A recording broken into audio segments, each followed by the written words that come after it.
São 19 clubes. Tem um lance que o Saad pediu para sair. É algo assim.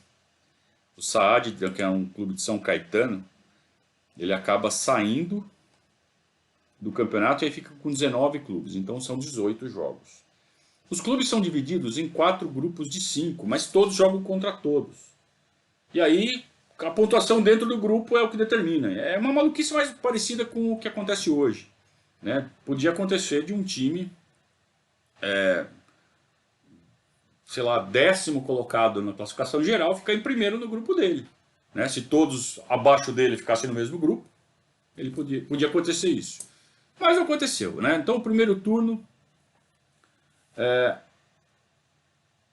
o Palmeiras contratou o Ivo, tá? Isso é importante falar.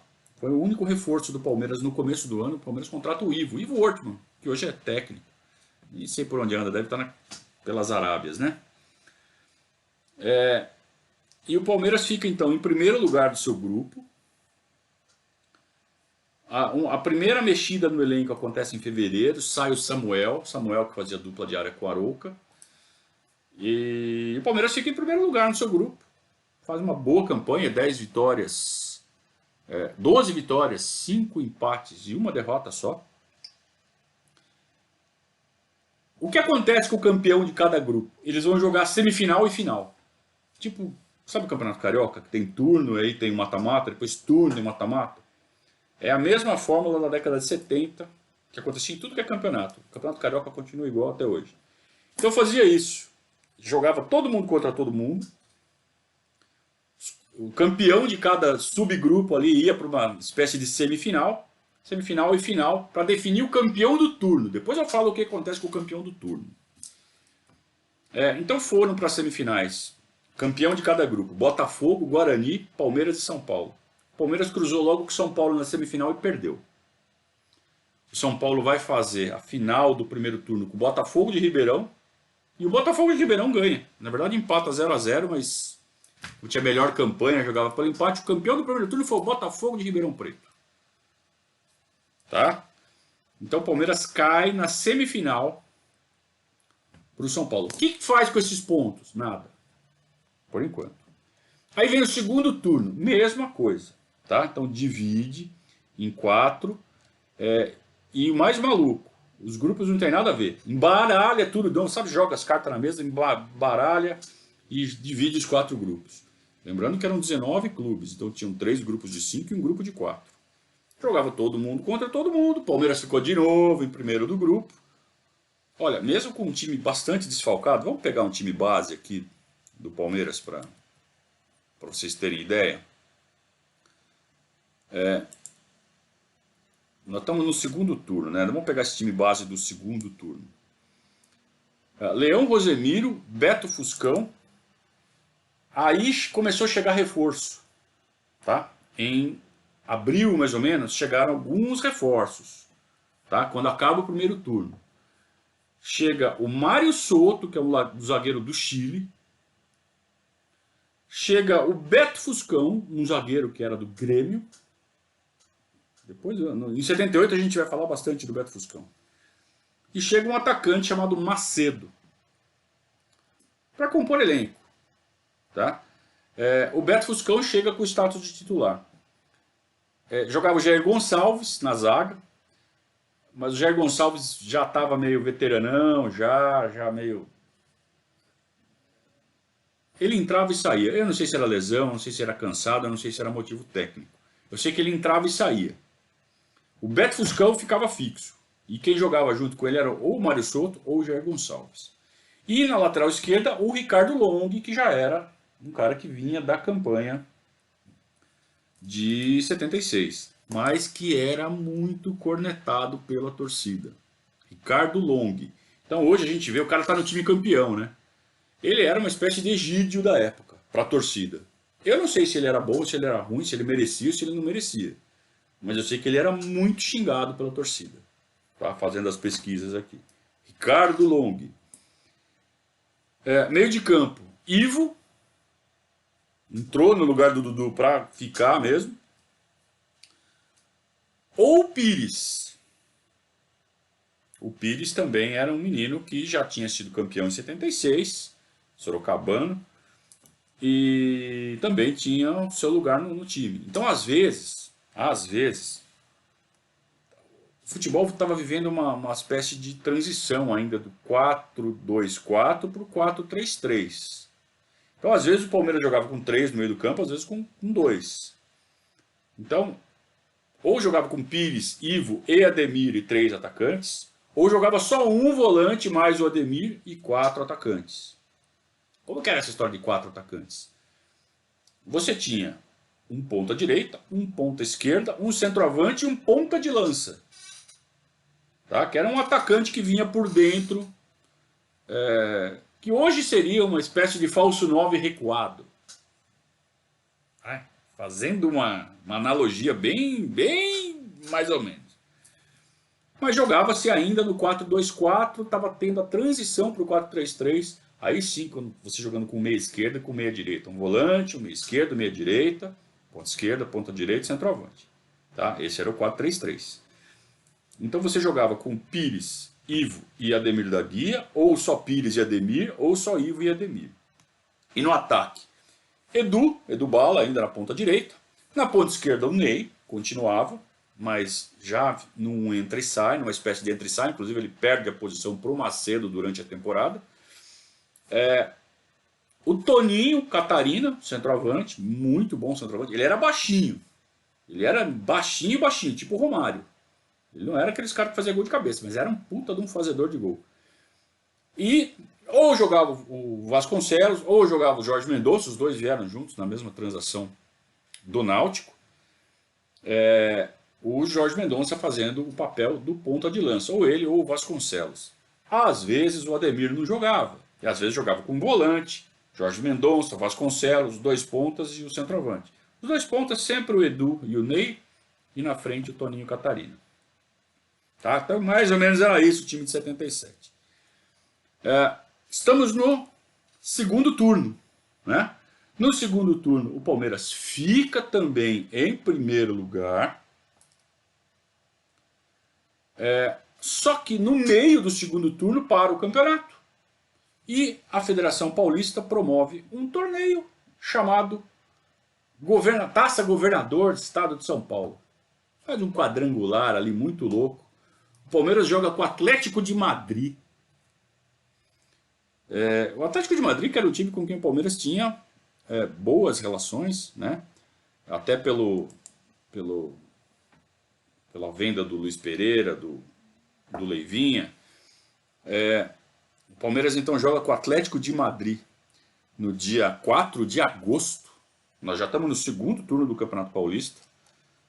E vamos lá, vamos pegar a escalação aqui do Atlético de Madrid. Vamos ver se tem alguém conhecido aqui. Além do Luiz Pereira, né? Reina, que é o pai do Pepe Reina, se não estou falando besteira, tá? Reina, Marcelino, Eusébio, Luiz Pereira e Capon, Rubio, Marcial e Leal, Aguilar, Rubem Cano e Ajala. Luiz Pereira, né? E o técnico era o Luiz Aragonês. E o Palmeiras passa nos pênaltis. No outro jogo da rodada, desse quadrangular, Santos e Corinthians, o Corinthians passa pelo Santos. E aí o Palmeiras faz a final desse quadrangular com o Corinthians, Taça Governador, Estado de São Paulo. E o Corinthians acaba ganhando por 2-0. Isso no meio do segundo turno. Faz o quadrangular, todo mundo toma aquela cerveja, faz aquele churrasco e volta para o segundo turno. Era mais ou menos isso que acontecia no calendário daquela época. Nós estamos em agosto já, hein, gente? Vejam como o Campeonato Paulista começou em fevereiro. Durou 3 meses o primeiro turno, para jogar 18 jogos. Vejam, 6 jogos por mês. Bem mais espaçado do que é hoje, hein? Só que tinha um monte de amistoso no meio. Os times faziam amistoso. Tinha um buraco ali entre uma semana e outra. Mete um amistoso, marca um amistoso e joga. Renda. Vivia-se muito da renda. A renda era, sei lá, devia ser 80% da receita dos clubes.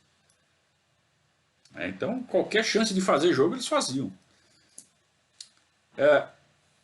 Acaba o quadrangular, retoma o segundo turno.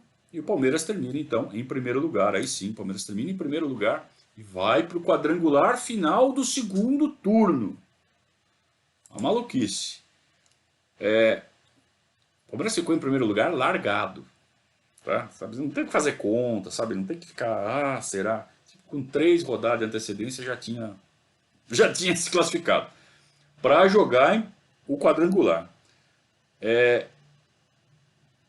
Aí vai jogar o quadrangular com a Portuguesa, o Corinthians e o São Paulo. E o Palmeiras cruza com a Portuguesa. O Palmeiras já tinha feito um jogo com a Portuguesa no primeiro turno. Tinha sido um jogaço no Pacaembu, que o Ademir da Guia acabou com o jogo. Esse é o jogo que eu quero que vocês procurem depois na internet. Palmeiras 3, Portuguesa 2, de 1977. É só pôr lá no YouTube. Palmeiras, Portuguesa, 3-2, 1977. Vocês vão achar. O que jogou o Ademir da Guia. Tá? Para quem não tem preguiça, o Ademir da Guia é bom, tá? Mas nunca vi. Vai ver esse jogo. O que esse cara jogou. Velho, hein? No último ano da carreira. Então o Palmeiras ganha da Portuguesa na semifinal do segundo turno por 2-1. O Corinthians ganha do São Paulo por 2-1 também. A final, Palmeiras e Corinthians.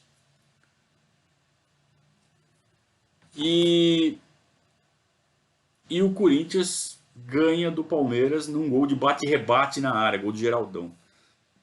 O que o Corinthians faz de gol de bate-rebate na área é impressionante. Sabe, a bola fica viva e aí chega um cara e dá uma bica e a bola acaba entrando. É histórico isso. É histórico. Então esse foi um deles. O Palmeiras perde a chance de ganhar o segundo turno. Por causa de um gol. O gol valeu, a bola entrou. Não é ilegal, mas era sempre assim que os caras ganhavam. Lembra do gol do Birubiru também? A gente vai chegar no gol do Birubiru no Campeonato Paulista de 79, que foi em 80. Tinha isso, viu? Os campeonatos. Nós vamos chegar nessa parte. Não se esqueça que a gente já está em setembro jogando. A gente já está em setembro jogando a semifinal do segundo turno. E ainda tem o terceiro. Já estamos em setembro já. Cadê o brasileiro? Calma. Então o Palmeiras perde de 1-0. Na verdade foi 31 de agosto esse jogo. E aí vem o terceiro turno. Quem joga o terceiro turno? O terceiro turno é disputado por 8 times. Tá? O campeão de cada turno. Então foi Botafogo de Ribeirão. Ganhou o primeiro turno, lembram? E o Corinthians ganhou o segundo turno. Aí você pega os pontos, soma os pontos, e os 6 melhores, fora o Corinthians e o Botafogo, que foram os campeões, entram no terceiro turno também. E aí o que acontece com aqueles pontos? É zerado. Então para que serve aquela semifinal e final? Para nada. É só ficar até o 8º. E para que faziam então? Por causa de renda. Porque aí você tinha aquele apelo de semifinal e final e enchia o estádio, cobrava mais caro, né? Que nem os caras comemorando Taça Guanabara e Taça Rio lá no Campeonato Carioca. Era a mesma coisa. Tá? Então por que o Palmeiras perdeu da Portuguesa? Ah, meu Deus, nada. Vai ficar até o 8º fácil, né? Vai ficar tranquilamente entre os 8 e vai para o terceiro turno. E é o terceiro turno que interessa. O terceiro turno, então, ele é disputado por 8 clubes, divididos em 2 grupos de 4. Por que divide em 2 grupos de 4? Para nada. Só para classificação mesmo.